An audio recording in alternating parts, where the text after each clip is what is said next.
is near, and so I face the final curtain.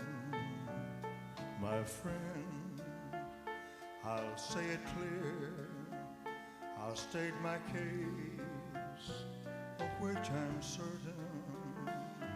I've lived a life that's full, I traveled each and every byway, oh, and more, much more than this, I did it my way. Regrets, I've had a few, but then again, too few to mention. I did what I had to do and saw it through without exemption. I planned each charted course, each careful step along the byway, oh, and more, much more than this, I did it my way. Yes, there were times, I'm sure you knew, when I bit off more than I could chew. But through it all, when there was doubt, I ate it up, hell, and spit it out. I faced it all, and I stood tall, and did it my way. I've loved, I've laughed and cried, I've had my fill, my share of losing, and now, as tears subside, I find it all so amusing to think I did all that, and may I say, not in a shy way. Oh no, not me. I did it my way. For what is a man? What has he got? If not himself, then he has not. To say the words he truly feels, and not the words yeah, what it is. The record shows I took the blows and did it my way. The record shows I took the blows and did it my way.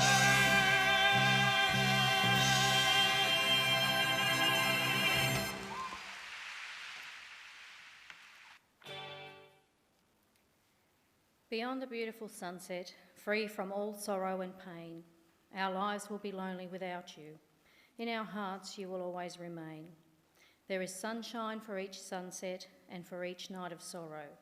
There is an ending as the new day dawns on the horizon called tomorrow. Don't cry because Joe has gone away. Smile because Joe was here. Good afternoon and welcome. We come together today to mourn the loss and celebrate the life of Joseph William Williams, who passed away at home in the early hours of Friday morning after a short battle with brain cancer at the much too young age of 71. For those of you who don't know me, my name is Helen Musty. Sandra and I are first cousins, which makes Joe my cousin too.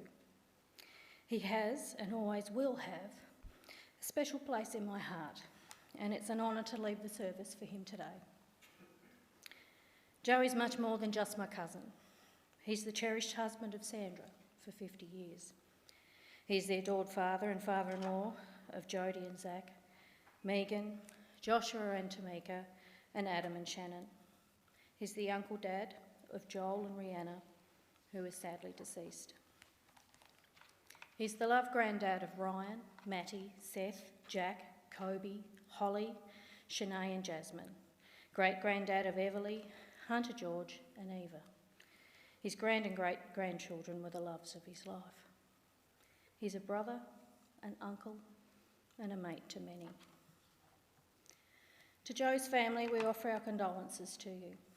The grief you are experiencing is made up of many different emotions. Where there is deep grief, there is great love. For grief cannot and simply does not exist except where there has been love. And we are so lucky to have known, loved, and been loved by Joe. No matter what his relationship is to you, it's clear he has made an impact on everyone here today. And for those watching from afar, we know you are with us in spirit. On behalf of the family, I'd like to thank you for your love and support. It is greatly appreciated at this very sad time. Time that so many of you have set aside from your busy lives to come here and pause for a while, to pay your respects, to be with the family, and to share stories of Joe as a testament to the man he was. Following the service here at the chapel, we will escort Joe on his final journey across the road to the Merseyvale Memorial Park to lay him to rest. Then afterwards, you're invited back here to the refreshment centre to share in some light refreshments and a cuppa with the family, and perhaps share some of your own stories of Joe. When I sat with Sandra and the family the other day, I was reminded what a character Joe was. He had several nicknames. Giuseppe, especially when Sandra was mad at him, Papa Smurf, Gigolo Joe, and the main one was simply Joe. He was a bit of a shit stirrer and loved playing practical jokes on people. He'd put plastic spiders on and around the toilet for unsuspecting people to find, and he liked making frog faces out of empty toilet rolls in the toilet seat. One night he said to Jodie, "The toilet is smoking." Thinking there was something terribly wrong, Jodie rushed out of bed to investigate and found Joe had put a smoke in the mouth of his recently made frog. We chatted and laughed about his shenanigans and about Joe's life, and I'd like to share some of what we spoke about with you now. Joseph William Williams was born at the Old Burney Hospital on the 22nd of November 1952, the fifth child of Rona Williams and George Cook. He joined his siblings Caroline, or Katie as she was called, Lyle, Cecily and Beverly, and when younger brother Christopher was born, the family was complete. Sadly, Cecil and Christopher are the only ones still with us. Joe's first home was in Haybridge.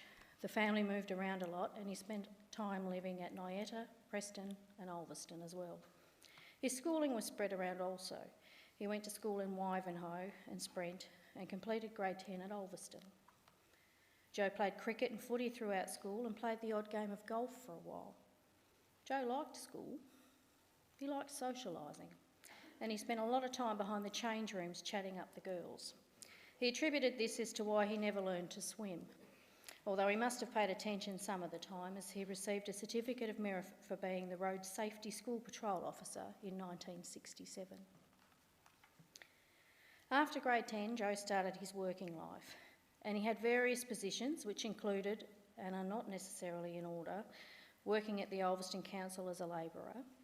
He worked at Dye's Egg Farm at Latrobe for a while, and he worked at the Multima sawmill, which he insisted on telling everyone who was in the car with him every single time they drove past, even if it was twice a day. "See that sawmill? I used to work there." Joe also started a position at the lactose cheese factory in Burney, but he realised as soon as he got there he couldn't stand the smell, and he went home at lunchtime on the first day, never to return again. Joe got a job working at the cement works in Railton and was there for a couple of years until he had a little unplanned holiday at the Pink Palace, also known as Risdon Prison, for 3 months. His hooning ways and many traffic offences had caught up with him. They weren't as lenient as they are now. During this time that Joe started smoking. Joe was always adamant he was going to sue the government for their role in his becoming a smoker, but he never did. He gave up about 40 years ago. Joe did go back to Goliath as a heavy machine operator, where he stayed for over 40 years until his retirement in 2018. When Joe was 17, he met a young girl by the name of Sandra Ritchie at a party behind the old drive-in at East Devonport. There were many parties held there in the day. They dated on and off for a few years, and on the 1st of June 1974, when Sandra was 17 and a half, they got married. They rented a house in Native Rock Road, Railton for 17 months and then decided to purchase it. This would become the family home for 48 years and 9 months. Daughter Jodie arrived in November of 1974, followed by Megan in 1976, Joshua in 1978 and Adam in 1982. And their family was complete, or so they thought. In 1998, after a family tragedy, 2 of Liz's children, who's Sandra's sister, came to live with them, Joel, who was nearly 14, and Rihanna, who was nearly 10 at the time. Sandra and Joe were soon called Auntie Mum and Uncle Dad, and they loved them and treated them as their own children. Unfortunately, in 2008, after being born with special needs and a lifetime of health issues, they lost their little Rihanna, which was devastating for Joe, Sandra, and the whole family. When the kids were young, Joe coached all of them in mini league. He was a lover of sport, football in particular. North Melbourne was his team. He liked cricket and tennis, but he couldn't come at rowing, which was unfortunate as Jodie and Megan rowed while they were young, with Josh at the stern as coxswain, delighting in telling his big sisters what to do. Joe did force himself to go and watch them, however, the sign of a loving and supportive dad. He'd often say, "Let's go for a drive, kids," so they'd all pile in the car, and then he'd say, "Let's go to Nyetta." This caused copious amounts of groaning from the passengers, as every single time they went past a certain house, he'd point and say, "We used to live over there." Point at another one and say, "Such and such used to live over there." And it went on and on and on. And he always stopped to use the Nyetta toilet. Early on, Joe's father-in-law Lionel introduced Joe to fishing, shooting, woodcutting and the bush, and it became one of his life's great loves. He would go to Lake Mackenzie and Lake Rowan often. Sandra used to go sometimes too, until he told the kids he only bought her so she'd do the cooking, so she never went again. Joe kept it as a boys' thing and often took Josh and Adam when they were young. He had a canopy for the back of the ute and loaded it up with his boat as well. He enjoyed lake fishing, but not sea fishing. He loved being on the water, just not in it, which is just as well, remembering that he couldn't swim.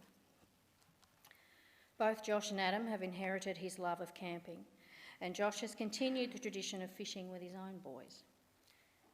But Joe just loved being in the bush.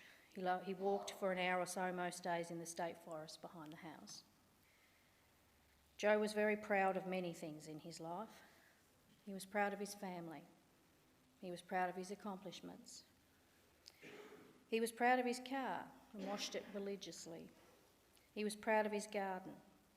The lawn had to be mowed every 4 or 5 days, and the spray bottle was always full of weed killer ready for the next poor weed who fatefully dared to pop up on the lawn. He was proud of his vacuum cleaner. When Joe discovered cordless stick vacuum cleaners, he thought they were just the best thing since sliced bread, and just so easy. And thus began his love affair with Vicky the vacuum. As soon as there was just a single crumb on the carpet, he'd whip her out and happily vacuum away. He was obsessed. Vicky unfortunately died, and I suspect he worked her to death, and he received Linda Lovelace, her replacement, for Christmas. This is an obsession he has passed down to Zach. Another of Joe's loves was motorbikes, and the toy run became a favourite thing to do. He liked to ride at the back so he could keep an eye on the kids that went too, so he knew what was going on and to make sure they were all right. Joe was always there to lend a hand when needed. He often had a project on the go for someone and was building things. He built the deck for Sandra's mum Joan to enjoy in her final years. Their friend Denise used to ring and say, "Can I hire a hubby?" and when she had something that she needed help with, and he'd happily assist when required. He was always fixing the kids' cars, sharpening their tools, or lending them his tools. He also took pride in being the one to pull the boys out of bog holes when the need arose. Until the time Josh got bogged. Then Tamika got bogged. So Joe goes to pull them out only to get bogged as well. They rang Adam for him to come and pull them out. Well, he gets bogged. And they all had to be rescued by a farmer using his biggest tractor, laughing as he pulled all the youths to safety. It was very funny and often a source of banter. Joe almost always had a dog. He liked animals. He kept chickens, and Adam gave him a ferret for Christmas as a pet for a while back. He said it was the gift that kept on giving. Apparently female ferrets remain constantly in season, if not mated, and it causes severe health problems and death. So Joe would breed and sell the kids or give them away. Joe loved chocolate. He ate a block every night. Fruit and nut, roast almond, and scorched peanut bars were his favourite. He listened to music on YouTube every night as well. He loved the Eagles and Elvis Presley. Someone taught him how to message the song clips to others, and he would send Megan Elvis Presley ones, knowing she hated Elvis with a passion. It's the shit stirrer in him coming out again.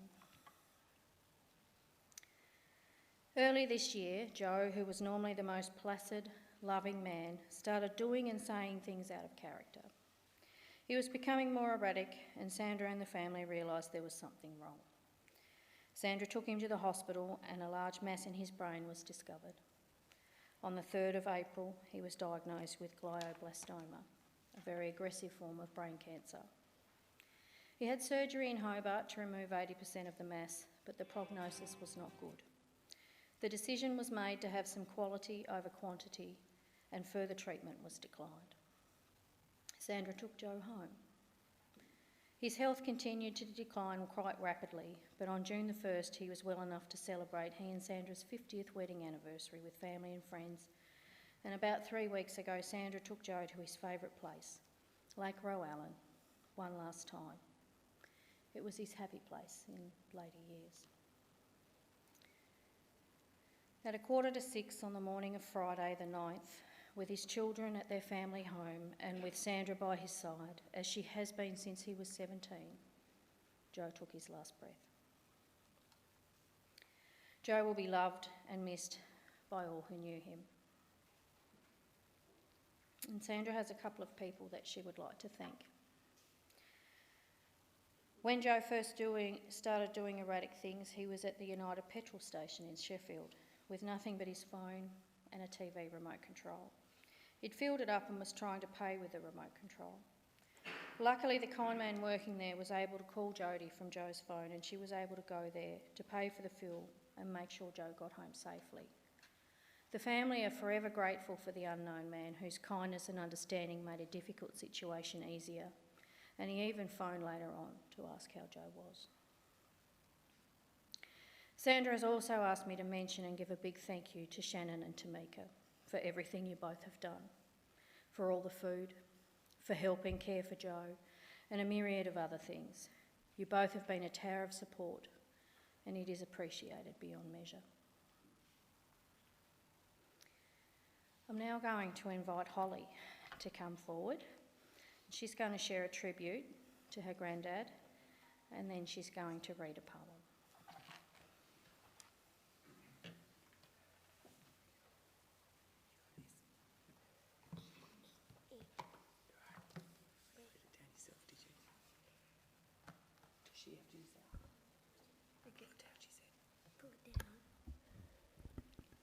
Hello everyone. Before I start this speech is on behalf of my brothers Ryan and Matthew, my cousins Seth, Jack and Kobe, my sisters Jasmine and Shanae, and me. Granddad was a thoughtful man. I reckon we all miss his jokes, but I know some of us will miss something special. Ryan is no longer able to ask, "Oi, got 20 I can borrow?" Matthew doesn't have his driving instructor. "Granddad, can I go for a driver's lesson?" "Yes, you need it." Seth will miss being able to run his cupboards dry after a minute of them being stocked. Jack and Kobe will miss talking about fishing spots. And Kobe won't have to fight for chocolate, and I won't have to hear him harass me. I will also miss my body that barely took anything that I said because I speak too much. We love you, Granddad.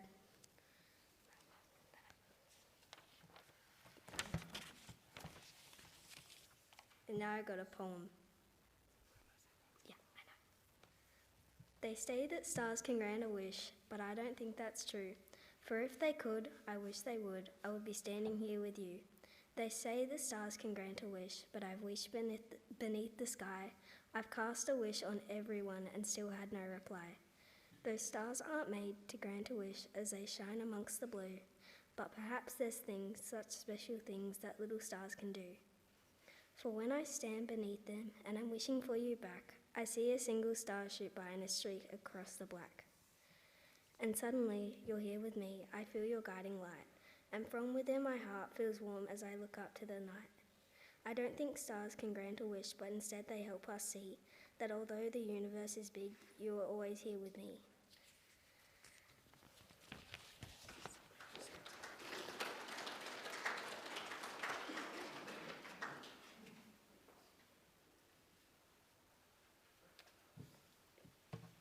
That was very well done, Holly. It's actually very difficult to stand up and speak when it's someone that you love, and she did a wonderful job. Now, the family's delved into the photo albums, and they're going to share with us some photos, so let's look at them now, set to a couple of Joe's favourite songs.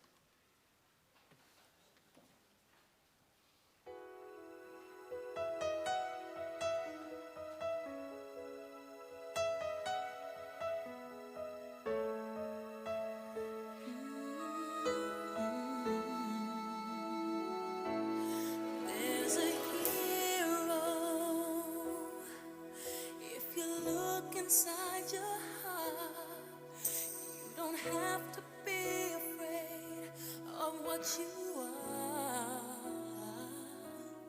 There's an answer if you reach into your soul, and the sorrow that you know will melt away.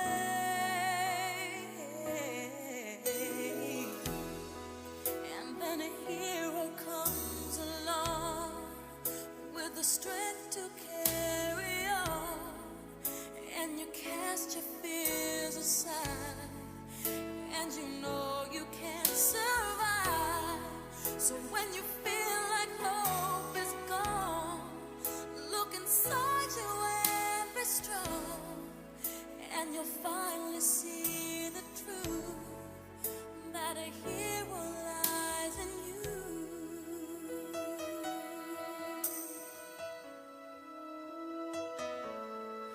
It's a long road, and you face the world alone. No one reaches out a hand for you to hold. You can find love if you search within yourself, and the emptiness you felt will disappear.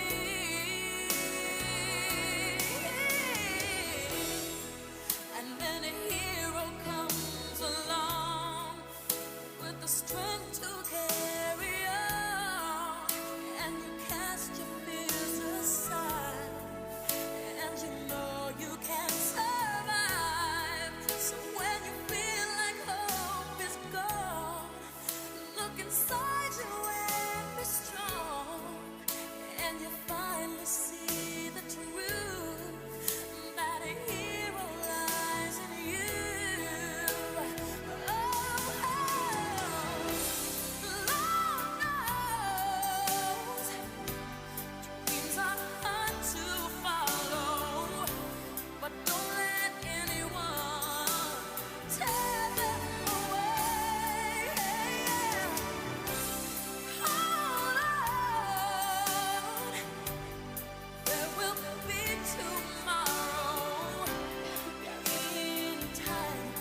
a hero lies in you.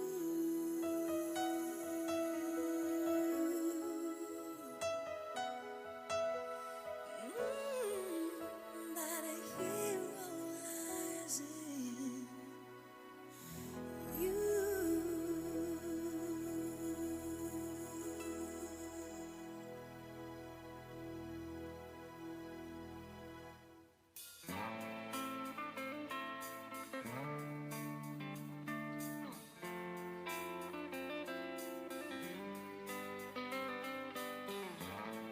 Is it getting better?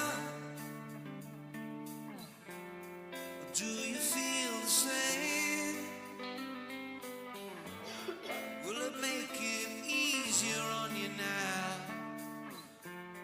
You got someone to blame. You say one love, one life, it's one need, and one love, get to share it. Leaves you, darling, you don't care for it. Mary,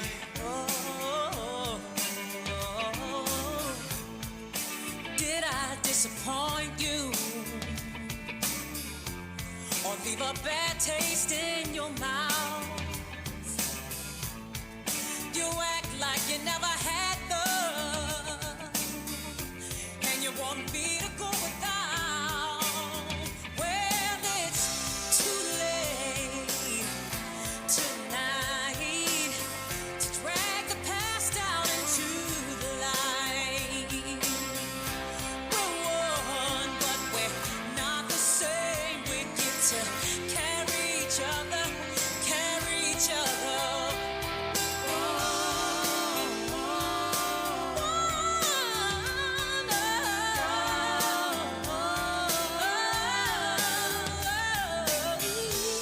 Have you come here for forgiveness?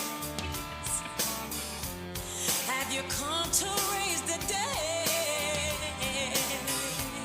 Have you come here to play Jesus to the lepers in your head? Well, did I ask too much? More than a lot. You gave me nothing, now it's all I got. We're one, but we're not the same. See, we had each other, then we do it again. You said love is a temple, love is a higher law. Love is a temple, love is a higher law. You asked for me to enter, but then you made me crawl, and I can't keep holding on to what you got, 'cause all you got is hurt. One love, one love, one life. You got to do what you should. One life with each other, sisters and my brothers. One life, but we're not the same. We get to carry each other, carry each other.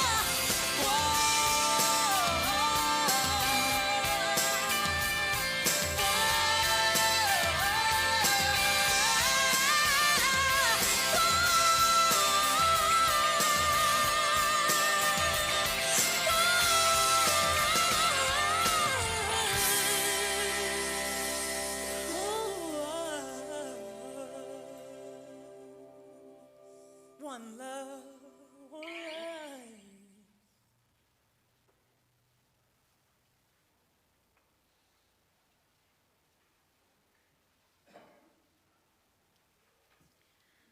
Oh, that brings back a few memories.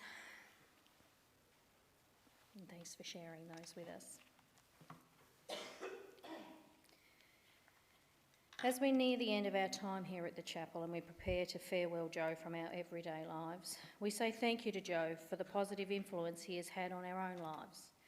Joe's influence hasn't just ceased because he has left us. We ponder what we can take from his death.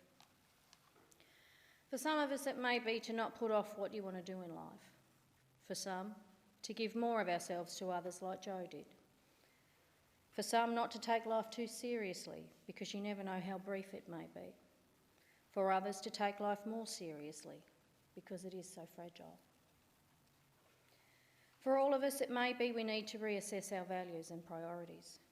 Or it might be to attend the little things that really are the big things, like telling people how much they mean to us, how much we appreciate them, and even how much we love them before it's too late. Joe might also be challenging us to make our own lives more meaningful and worthwhile. If we can do this, what we are really doing for Joe is giving a continuing purpose to his life, some meaning to his passing, and a living, lasting stake in our lives. If Joe were here today, I wonder perhaps if these words might come from him. Don't cry for me, now I'm at peace. The road has been hard for a while, but it will ease. Remember the good times, not the bad. Embrace each day, every mile. Think of the happy days we have had. Think of me sometimes and smile. Remember my youth, courage and strength. Remember my life, but not for its length, for it is the quality of time well spent that leaves an imprint that is well meant.